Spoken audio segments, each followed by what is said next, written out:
Cerita mempersembahkan Sabda Pandita Ratu.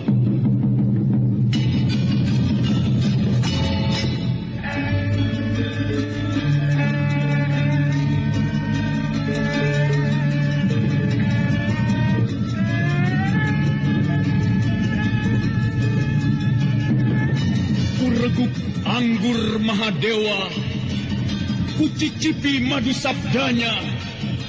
Bumi kuremas dalam genggamanku, matahari dan rembulan kutelan dalam perutku.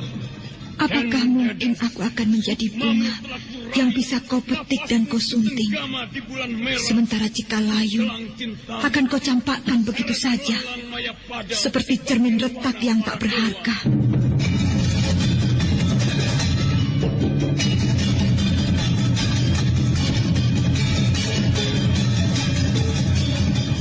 Sabda Pandita Ratu, sebuah kisah penuh dilema, tragedi cinta anak manusia, perebutan tahta, mabuk harta dan duniawi, serta silaunya kehormatan, di mana keangkara murkaan merajalela karena dendam yang membara. Kisah ini berlatar belakang berdirinya Singasari. Ken Aron, dialah pemuda yang merekuk pahit getirnya kehidupan. Namun sebenarnya, dialah yang harus melaksanakan sabda-sabdanya. Perjalanan sengsaranya adalah awal untuk meraih keberhasilan, untuk menuju kejayaannya di saat Singasari berdiri. Apakah cita-citamu itu, Kenomang? Aku ingin mengubah nasibku. Aku bosan dengan kehidupanku selama ini yang terlunta-lunta, akrab dalam pelukan kemelaratan. Kadangkala aku berangan-angan, aku adalah seorang istri dari Patih. Bahkan lebih gila lagi, aku berangan-angan, andai kata aku adalah seorang permaisuri, maka akan terhapus semua masa silamku, terhapus lenyap, tidak bersisa semua kenangan buruk yang kumiliki. Itulah cita-citaku, Kakang Ken Arok. Bagaimana dengan kau, Kakang? Aku ingin menjadi seorang raja.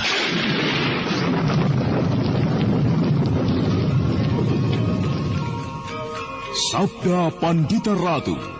Naskah ditulis oleh Pondra Swasti Langit, diolah oleh Agung Bahrodi, didukung oleh artis-artis terkemuka Ferry Fadli, Eli Ermawati, M. Abud, Ivone Rose, dan lain-lain. Teknik dan montase Ibing Arifin, dengan sutradara Dian Pertiwi. Sabda Pandita Ratu. Kali ini dalam episode ke-12 dengan judul Candi Swambara Budura. Dawati segera mengangkat tubuh yang telah pingsan itu ke atas amben dengan bersimbah air mata, sekaligus dibayangi oleh kegelisahan yang tiada tara. Kiai dan Nyai Rengganis menungguinya. Nah, suara seruling itu telah berhenti. Oh, Werdatin. Bagaimana, Kang? Dengar baik-baik kata-kataku ini. Suara seruling itu bukan suara seruling yang sewajarnya. Kau dengar? Iya, aku mengerti. Suara seruling itu bisa dipergunakan untuk mengacau pikiran orang yang ditujunya. Membuatnya lupa diri, lupa segalanya. Berhati-hatilah kau, Werdatin. Mengerti? Apa maksudmu, Poncowati? Aku khawatir jika lain kali Endang Werdatinlah yang akan diganggu suara seruling itu. Lalu bagaimana, Poncowati?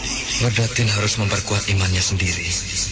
Dia harus membentengi diri sendiri dari kemungkinan orang itu menjadikannya sebagai korban berikutnya. Lalu, Kakang, apa yang harus aku lakukan? Tumbuhkan di dalam kesadaranmu untuk melawannya jika orang itu berusaha mempengaruhimu dengan suara serulingnya. Aku akan menjaga diri. Tetapi, Kakang, aku takut.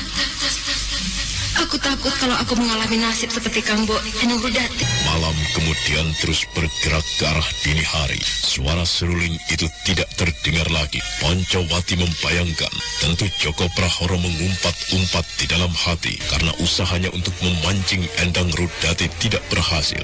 Endang Rudati telah tertidur di dalam letihnya. Demikian pula dengan Kiai dan Nyai Rangganis yang menunggui anak gadisnya yang ditimpa malapetaka itu telah tidur pula.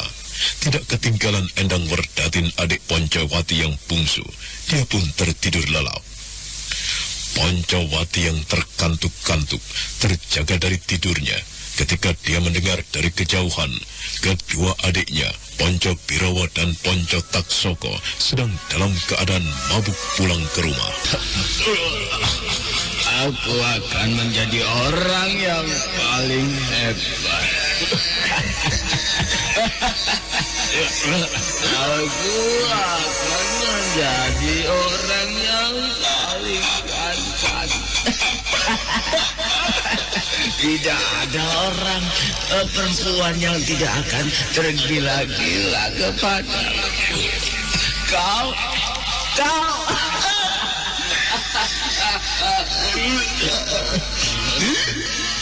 para gadis-gadis, kau tidak akan bisa mengelak dari tanganku. Bila aku sudah menguasai ilmu gendam kasmaran itu, kerlingan mataku akan membuatmu lupa diri. Kau akan mencariku, memburuku.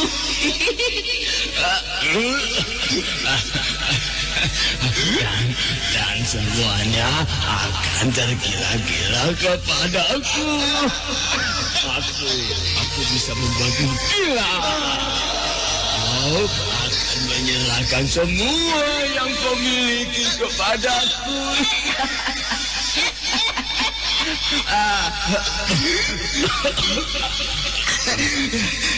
Hidup ini akan menjadi indah. Hidup ini akan menjadi indah.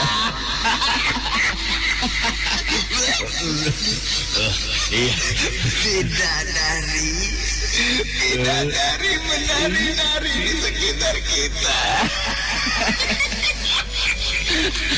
Lalu semua akan menjadi milikku. Hidup ini akan menjadi indah. Alunan serulingku akan membuat semua orang menjadi gila. Gila. Alunan serulingku nanti akan membuat semua orang menjadi tergila-gila kepadaku. Mulai dari gadis-gadis sampai nenek-nenek. Kau doyan nenek-nenek?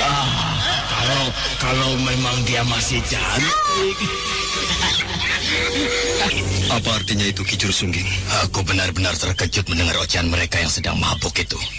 Sadarlah aku bahwa di balik peristiwa yang menimpa Endang Rudati, Ponco Birawa dan Ponco Taksoko ternyata harus bertanggung jawab. Jelas, Ponco Birawa dan Ponco Taksoko sedang mempelajari ilmu gendam kasmaran melalui seruling itu. Tujuannya jelas, supaya mereka dapat menikmati hawa nafsunya dengan leluasa. Ya, karena dalam keadaan wajar, tidak ada perempuan yang senang kepada Birawa ataupun Taksoko karena kebejatan perbuatannya itu. Mereka mempelajari ilmu laknat itu dan kemudian mengorbankan adiknya sebagai imbalan. Nah, itulah yang terjadi. Benar-benar sebuah perbuatan gila. Lalu apa yang kau lakukan, Ki Juru? Aku dekati Ponco Birawa dan Taksoko yang terkapar di depan pintu dengan masing-masing menggenggam punggung bambu yang memabukkan itu. Aku tanyai mereka dalam keadaan mabuk. Jawabannya tentu lebih jujur daripada dalam keadaan tidak sadar. Bagaimana jawab mereka? Jadi itu rupanya. Itukah yang telah kalian perbuat? Kau tanya apa? Kau tanya apa, Kakang Poncowati? Kau mempelajari ilmu gendam kasmaran melalui seruling itu. Iya, kenapa? Keparat. Kau iblis, Poncobiro. Kau iblis. Aku tidak mengira jika aku mempunyai adik lelaki seperti iblis. Mana tuaku tadi? Tuak yang membuat kepalamu pecah itu, ha? Kakang Poncowati, apa yang kau lakukan? Berani menendang minumanku? Aku bunuh kau. Kau membunuhku.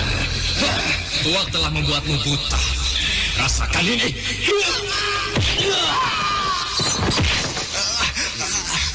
Apa yang kau lakukan kepadaku? Kau berani kepadaku? Ini lagi terima. Kalian iblis semuanya. Poncobirowo dan kau Ponco Taksoko. Kau iblis. Lebih baik kalian berdua aku bunuh daripada aku mempunyai adik bejat seperti kalian. Aku bunuh kau kepala semuanya. Poncowati, jangan Poncowati. Apa yang akan kau lakukan dengan pedang itu, Poncowati? Kau akan membunuh adik-adikmu. Mereka, ayah. Ternyata Poncobirowo dan Ponco Taksoko telah bersekongkol dengan Joko Prahoro. Mereka mempelajari ilmu gendam melalui alunan seruling itu. Dan mereka mengorbankan adiknya sendiri sebagai imbalannya. Itu yang mereka lakukan, ayah.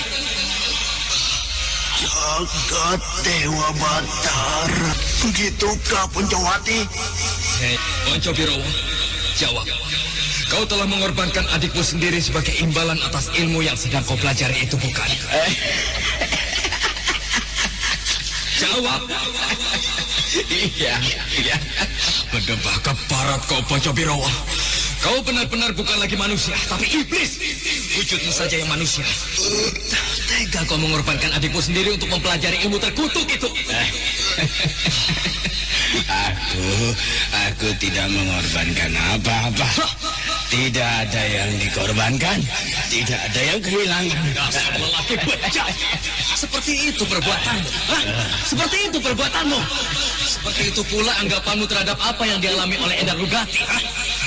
Dasar gila. Ayah, ibu. Ayah dan ibu sudah mendengar sendiri apa yang telah terjadi. Apa yang telah diperbuat oleh Birowo dan Taksoko. Mereka lah yang ternyata berada di belakang nasib Rudati yang seperti itu. Nger, Poncobirowo, Ponco Taksoko. Kenapa kau tega berbuat seperti itu, Nger? Kenapa kau tega melukai hati ayah dan ibumu yang sudah tua ini? Bunuh saja aku. Bunuh saja aku, Birowo. Membunuhmu, ayah? Tidak usah dibunuh. Akan segera mati sendiri, Kakang Poncobiro. Pada balaknya, iblis kau. Aku bunuh kau, Ponco Taksoko. Tidak ada gunanya ayah mempunyai anak sepertimu. Aku bunuh kau kepala. Pengakuan Poncobirowo dan Ponco Taksoko yang dalam keadaan mabuk itu, mereka dengan sengaja telah mengorbankan adiknya sendiri, Endang Rudati, benar-benar telah membuat Poncowati marah. Kemudian kata-kata kasar yang diucapkan Birowo dan Taksoko pada ayahnya benar-benar membuat Poncowati tidak mampu mengendalikan dirinya lagi. Itulah yang telah mereka berbuat, Kameswara.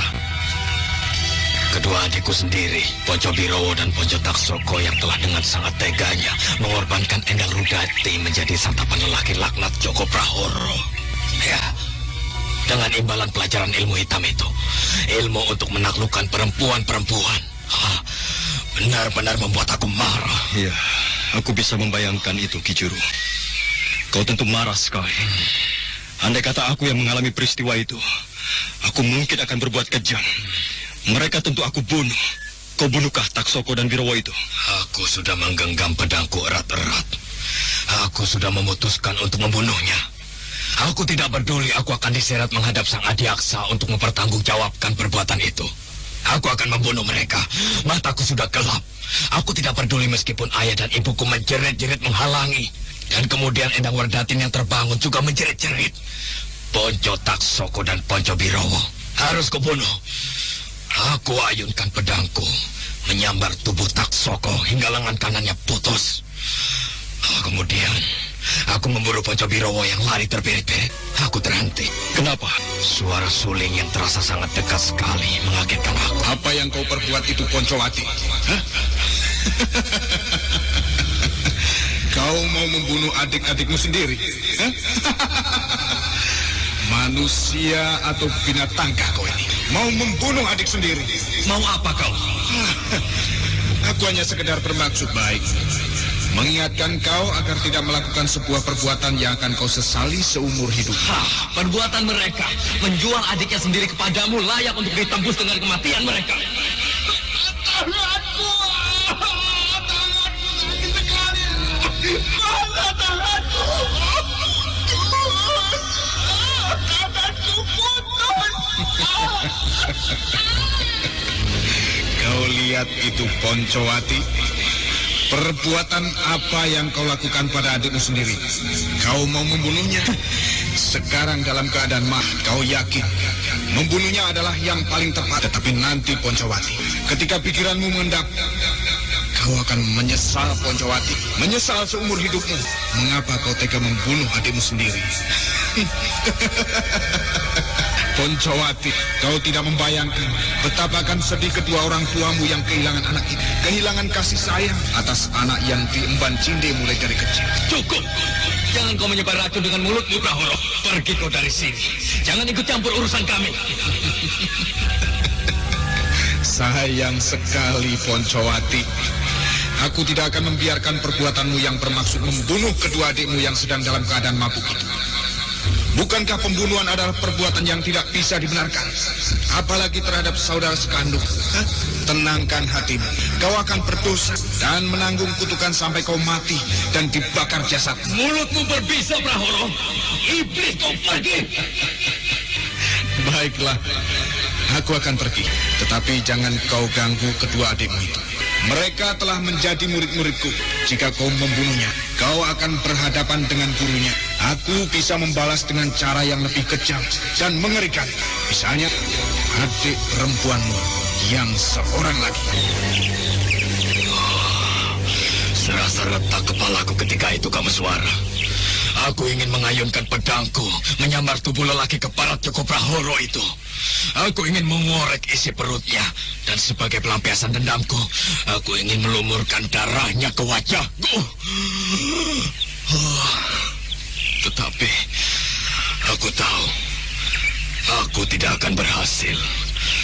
Aku tidak akan mampu. Orang itu mempunyai kemampuan kanuragan yang sangat tinggi. Tinggi sekali. Mungkin 100 orang semacamku menghadapinya dan tidak berbekal kanuragan kecuali tekad dan otot. Tidak akan ada artinya bagi Joko Prahoro itu. Apa yang kemudian terjadi, Ki Juru Sungging? Orang itu kemudian lenyap dalam kegelapan.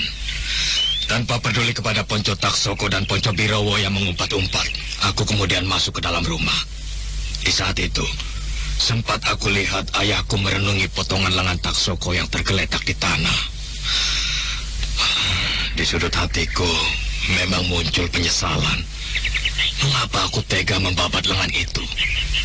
Tapi jika aku teringat lagi apa yang diperbuat oleh Birowo dan Taksoko, mengorbankan adiknya, kemarahanku serasa akan meledak, memporak-porandakan apapun yang ada di sekitarku. Aku mencoba tidur di bilik Endang Rudati. Endang Werdatin aku minta tidur di tempat itu pula. Bagaimanapun juga, aku merasa khawatir jika terjadi sesuatu terhadap Rudati dan Werdatin. Rudati tidak tidur semalaman. Tatapan matanya kosong. Ia duduk di amben dan memandangi sesuatu yang bagaikan tidak ada. Sedangkan aku, meskipun aku mencoba untuk tidur, apalagi Endang Werdatin yang menyaksikan lengan adikku itu terpotong, ditambah dengan jerit kesakitan Ponco Taksoko dari ruang yang lain, membuatku terjaga sampai pagi tiba. Bukan main, Ki Juru Sungging. Aku membayangkan ketika esok harinya tiba, tentu prahara di rumahmu menjadi semakin tidak karuan. Iya. Bagaimana selanjutnya? Saat pagi itu tiba, Ponco Birowo yang sudah terbebas dari mabuknya telah memegang parang. Ia menghadangku di depan pintu. Apa yang kau lakukan kepada Taksoko? Seharusnya aku membunuhnya, juga membunuhmu. Laki-laki bejat yang tega menjual adiknya sendiri. Iblis kau, Kakang Poncowati. Kaulah yang iblis, kalian berdua yang iblis. Kamu apa? Lihat, lihat. Aku sudah memegang pedang. Ayo, cabut pedangmu itu. Kita lihat siapa yang akan terkapar mati menjadi bangkai dan kemudian busuk menjadi makanan belatung-belatung itu. Ayo, baik. Kakang, jangan Kakang. Jangan berkelahi. Berdati, jangan kau halangi dia. Ayo, Kakang Poncowati. Kalau kau benar-benar jenis lelaki jantan, layani aku. Kita akan melihat siapakah yang lebih jantan di antara kita. Baik, ayo. Jangan berkelahi Kakang. Jangan. Lepaskan tanganku, Raden. Jangan, Kakang. Lepaskan. Jangan. Biarlah aku membunuhnya. Dia bukan lagi kakakmu, tetapi iblis. Iblis tidak boleh tinggal di rumah kita ini. Jangan Kakang. Lepaskan, Werdatin, lepaskan. Meski Endang Werdatin berusaha memegang lengannya, namun dengan kasar Poncowati mengipaskan tangannya hingga Werdatin nyaris terjatuh. Poncowati dan Ponco Birowo telah melangkah ke halaman, masing-masing memegang parang dan pedang. Dengan tatapan mata berapi-api, Ponco Birowo memandang wajah Poncowati seolah telah tidak bisa ditawar lagi. Parang yang dipegangnya harus bisa membabat leher Poncowati. Demikian pula sebaliknya, Poncowati telah memutuskan pula untuk membunuh adiknya. Adik yang ternyata telah menjadi kelilip di mata, sakit dan risih di mata. Kau akan mati, Kakang Poncowati. Kaulah yang akan mati, Ponco Birowo. Kaulah yang akan terkapar. Perutmu akan terburai, isinya berhamburan. Benamkan pedang ini ke jantung. Kau tidak akan bisa melakukan apapun. Taksoko! Kau dengar kata-kataku ini. Aku akan membalaskan sakit hatimu. Kau dengar, Taksoko? Apa yang kalian lakukan itu? Apa yang kalian lakukan dengan senjata-senjata itu, Birowo? Poncowati? Aku akan membunuhnya, Ibu. Ibu bisa melihat sendiri bagaimana penderitaan Ponco Taksoko. Yang tangannya terbabat putus itu. Perbuatan Kakang Poncowati harus dibalas. Tangannya itu paling tidak harus dibabat putus pula. Mengapa jadi begini? Kalian semua anak-anakku. Mengapa kalian saling bermusuhan dan ingin membunuh? Maafkan aku, Ibu. Tapi perbuatan Ponco Taksoko dan Birowo itu tidak bisa dimaafkan. Kau yang keterlaluan. Kau membela Rudati seolah ia kehilangan kepalanya. Kepala iblis. Kau lihat itu hasil perbuatanmu. Adikmu menjadi gila seperti itu, ha? Kau tidak bisa melihat itu. Matamu buta. Orang macam kau. Ada 100 saja di dunia ini. Dunia akan rusak, tahu? Sudahlah. Kalian jangan bertengkar. Tangannya harus diputus. Kau yang harus aku robek mulutmu. Minggir, Ibu. Minggir. Baik anak-anakku. Aku ibumu. Akulah yang dulu telah melahirkan kalian. Di sini, ayo. Disinilah kalian seharusnya menanamkan pedang itu di dada ibu. Ayo, bunuh saja ibu. Daripada ibu melihat kalian saling membunuh. Ayo. Meswara yang mendengar cerita itu serasa semakin larut dan bagai ikut terlibat di dalamnya. Seolah-olah dengan genggaman tangannya sendiri, Kameswara ingin ikut menghajar Joko Prahara yang telah menjadi sumber prahara yang menimpa ketenangan keluarga Kiai dan Nyai Rangganis. Sekali lagi Kameswara merasakan dadanya risih sekali, membayangkan kemungkinan adanya hubungan antara Joko Prahara dan ayahnya Sakya Murti. Bagaimana yang terjadi setelah ibumu mencegah niatmu untuk saling berbunuh dengan adikmu sendiri itu? Aku menjadi hambar, kehilangan nafsu untuk berkelahi. Dan Ponco Birowo demikian juga. Ia langsung pergi dari tempat itu entah kemana. Tapi aku mengira Ponco Birowo sedang menemui Joko Prahara. Sejak saat itu, rumah itu benar-benar menjadi sebuah neraka. Ya, neraka. Udara panas sekali. Hawa kemarahan gampang sekali terusik. Telingaku terasa risih mendengar umpatan-umpatan Ponco Taksoko yang menjerit-jerit kesakitan karena lengannya aku babat putus. Dan ketika matahari sedikit memanjat naik, ayahku memanggilku di pekarangan belakang. Ayahku sedang memegang pacul. Apa yang dilakukan ayahmu di pekarangan belakang itu? Dada ayah akan gemetaran Poncowati. Untuk apa, ayah? Kau lihat bungkusan kain itu. Isinya lengan adikmu yang telah terbabar.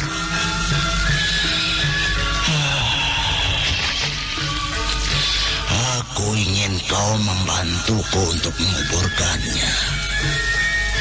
Bagaimanapun juga, lengan yang kalau dibiarkan akan membusuk itu, Poncowati, harus diperlakukan sebaik-baiknya. Baik, ayah. Biarlah aku yang melakukannya. Ayah, silakan duduk saja. Mana cangkulnya, ayah?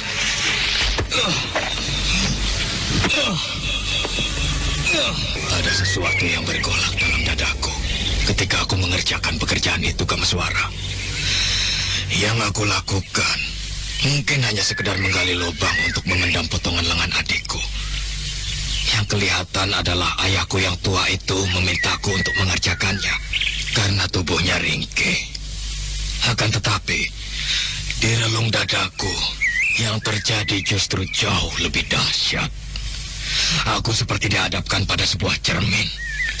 Ayahku memaksaku untuk membelejeti diri sendiri, melihat ketengkuk sendiri, merenungkan banyak hal.